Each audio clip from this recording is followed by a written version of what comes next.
डर हार जाने का, डर धांधली का। दो किस्म का डर इस वक्त भारत की राजनीति को घेरे हुए है। पहला डर प्रधानमंत्री नरेंद्र मोदी का है, जिन्होंने अपने पूरे चुनावी अभियान में अपनी फेवरेट हिंदू मुसलमान की पिच पर पूरे विपक्ष को लाने की नाकामयाब कोशिश की।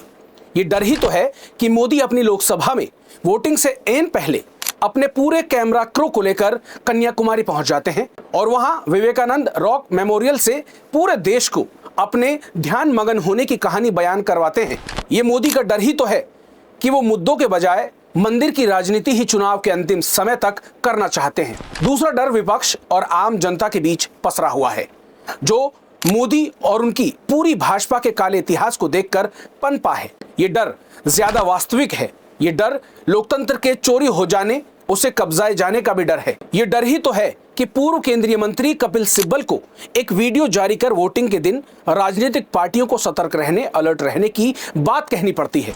ये डर ही तो है कि समाजवादी पार्टी के लोकप्रिय नेता अखिलेश यादव को एक ट्वीट कर अपने कार्यकर्ताओं को मतगणना के दिन सचेत रहने की दरख्वास्त करनी पड़ती है।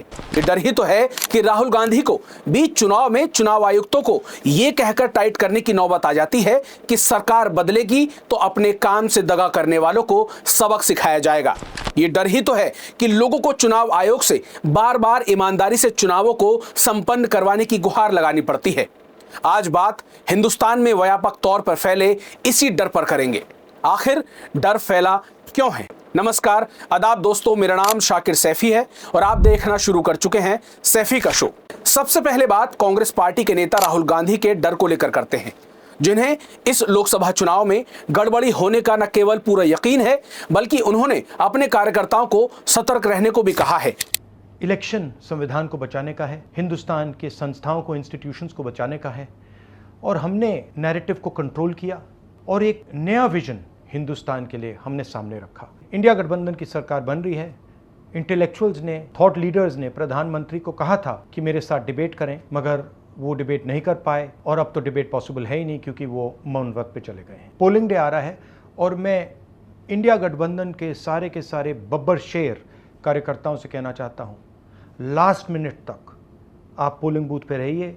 लास्ट मिनट तक आपकी आंख पोलिंग बूथ पर, ईवीएम मशीन पर होनी चाहिए। बहुत बहुत धन्यवाद। जय हिंद। राहुल गांधी भले ही ये बात अपने हर भाषण में कह रहे हो कि इंडिया गठबंधन जीत रहा है, लेकिन उनकी चिंताएं गड़बड़ियों को लेकर ही ज्यादा दिख रही हैं। यही वजह है कि राहुल को कभी चुनाव आयुक्तों तो कभी खुद के पार्टी कार्यकर्ताओं से पोलिंग बूथ्स और स्ट्रांग रूम पर नजर बनाए रखने की बात कहनी पड़ रही है। आपको याद होगा कि उत्तर प्रदेश में विधानसभा चुनाव के दौरान समाजवादी पार्टी के कार्यकर्ताओं ने मतदान के बाद मतगणना तक कई जगह स्ट्रांग रूम्स के बाहर पहरा डाल दिया था। एक बार फिर से अखिलेश यादव ने सपा के कार्यकर्ताओं से मत को सुरक्षित रखने और गड़बड़ियों से बचने के लिए तैयार रहने को कहा है। अखिलेश ने एक्स पर एक पोस्ट कर लिखा, प्रिय कार्यकर्ताओं, पदाधिकारियों और प्रत्याशियों, मैं आज आपसे एक बेहद जरूरी अपील कर रहा हूं। आप सब कल वोटिंग के दौरान भी और वोटिंग के बाद के दिनों में भी मतगणना खत्म होने और जीत का सर्टिफिकेट मिलने तक पूरी तरह से सजग, सतर्क, सचेत और सावधान रहिएगा और किसी भी प्रकार के भाजपाई बहकावे में ना आइएगा। दरअसल ये अपील हम इसलिए कर रहे हैं क्योंकि भाजपा वालों ने ये योजना बनाई है कि कल शाम को चुनाव खत्म होते ही वो अपनी मीडिया मंडली से विभिन्न चैनलों पर ये कहलवाना शुरू करेंगे कि भाजपा को लगभग 300 सीटों के आसपास बढ़त मिलती हुई दिख रही है, जो पूरी तरह से झूठ है। ऐसे में आपके मन में ये सवाल उठेगा कि भाजपा को इस 2-3 दिन का झूठ बोलने में क्या ही मिल जाएगा, जबकि इंडिया गठबंधन की सरकार बनने जा रही है। इसके जवाब में हम आपको बता दें कि ऐसा झूठ फैलाकर भाजपा वाले आपका मनोबल तोड़ना चाहते हैं, आप सबका मनोबल गिराना चाहते हैं, जिससे आपका उत्साह कम हो जाए और आप लोग मतगणना के दिन सावधान और सक्रिय ना रहें, जिसका फायदा उठाते हुए भाजपा कुछ भ्रष्ट अधिकारियों की मिलीभगत से मतगणना में धांधली कर सके। ध्यान रहे, जो भाजपाई चंडीगढ़ के मेयर के चुनाव में कोर्ट द्वारा लगाए गए कैमरों के सामने धांधली करने का बेशर्म दुस्साहस कर सकते हैं, वो चुनाव जीतने के लिए कोई भी घपला घोटाला करने के लिए उतारू हो सकते हैं। इसलिए सजगता जरूरी है। इसलिए आप लोगों से यह विशेष अपील है कि आप लोग किसी भी भाजपाई एग्जिट पोल के बहकावे में नहीं आए और पूरी तरह से चौकन्ने रहें। अपना आत्मविश्वास बनाए रखते हुए डटे रहें और जीत के अपने मूल मंत्र मतदान भी सावधान भी को याद रखते हुए जीत का प्रमाण पत्र लेकर ही संविधान, लोकतंत्र और देश की जनता की जीत का उत्सव मनाएं।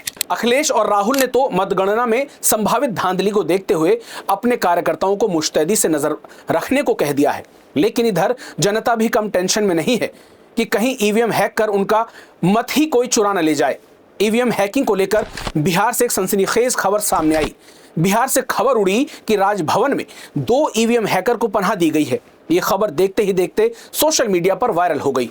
दरअसल आरजेडी आईटी सेल के इंचार्ज नितेश कार्तिकेय और आरजेडी के प्रमुख प्रवक्ता शक्ति यादव ने एक्स पर पोस्ट कर राजभवन में ईवीएम हैकर्स को ठहराने का बड़ा आरोप लगाया। इसके बाद राज्यपाल के प्रधान सचिव ने ईओयू के एडीजी को पत्र लिखकर कार्रवाई करने को कहा। ईओयू भी एक्शन में आ गई और केस दर्ज करने के साथ ही एसआईटी का गठन कर डाला। इस केस में नितेश कार्तिकेय को मुख्य अभियुक्त बनाया गया है, जबकि पत्र में शक्ति यादव का नाम ही नहीं है। पूरे मामले पर शक्ति यादव या आरजेडी के दूसरे प्रवक्ता अब बोलने को तैयार नहीं है, कुछ नहीं बोल रहे हैं, जबकि बीजेपी और जेडीयू आरजेडी पर हमलावर है। उधर यूपी के गोरखपुर से इंडिया गठबंधन की प्रत्याशी काजल निषाद ने एक बड़ा आरोप प्रधान सेक्रेटरी पर लगाया है।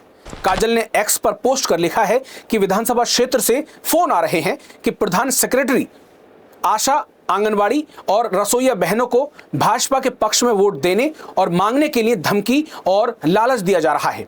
कृपया इसकी जांच कर दोषियों के विरुद्ध विधिक कार्रवाई करने की कृपा करें।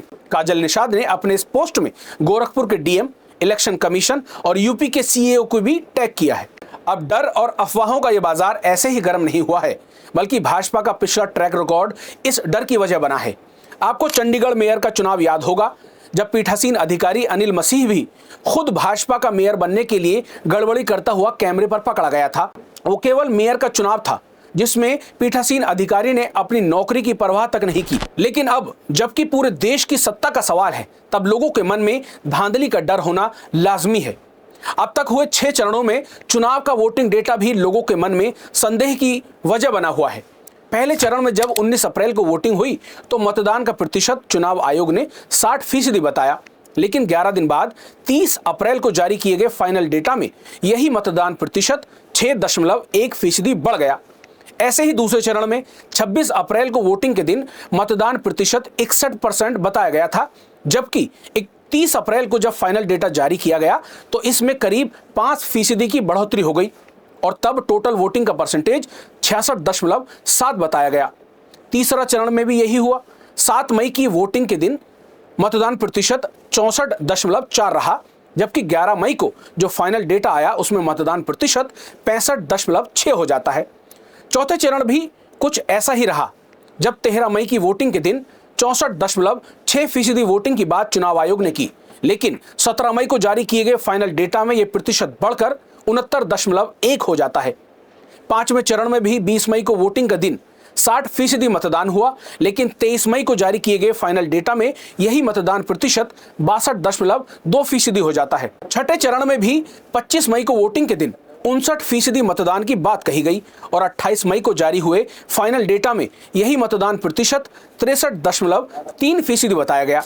पहले और दूसरे चरण में फाइनल डेटा पर खूब बवाल हुआ और राजनीतिक दलों ने चुनाव आयुक्त की भूमिका पर भी सवाल उठाए, लेकिन किसी को कोई जवाब नहीं मिला। यही तो मोदी सरकार के लोकतंत्र की खूबसूरती है। गौरतलब है कि लोकसभा चुनाव 2024 के 7वें और अंतिम फेज में शनिवार यानी कल 1 जून को 7 राज्यों और 1 केंद्र शासित प्रदेश की 57 सीटों पर वोटिंग होनी है और आखिरी चरण में बनारस की वो सीट भी शामिल है जहां से प्रधानमंत्री मोदी चुनाव लड़ते हैं। चुनाव आयोग की भूमिका को देखते हुए जस्टिस के.एम. जोसेफ ने भी कहा है कि जो नेता धर्म, जाति, भाषा की बुनियाद पर वोट मांगते हैं उनके खिलाफ चुनाव आयोग को कठोर कार्रवाई करनी चाहिए। लेकिन पूरे देश ने देखा कि चुनाव आयोग कैसे सोता रहा और पूरा चुनाव राम और मुसलमान के बीच ही झूलता रहा। ये एक बेहद अहम खबर थी दोस्तों, जिससे आपको रूबरू कराना बेहद जरूरी था, बेहद अहम था। तो ये वीडियो आपको पसंद आई हो तो इसको आगे तक शेयर जरूर करें और इस वीडियो पर आप लोग क्या राय रखते हैं वो कमेंट बॉक्स में जरूर बताएं और हमारे चैनल द हिंदुस्तान पोस्ट को फॉलो और सब्सक्राइब करना बिल्कुल ना भूलें। जय हिंद।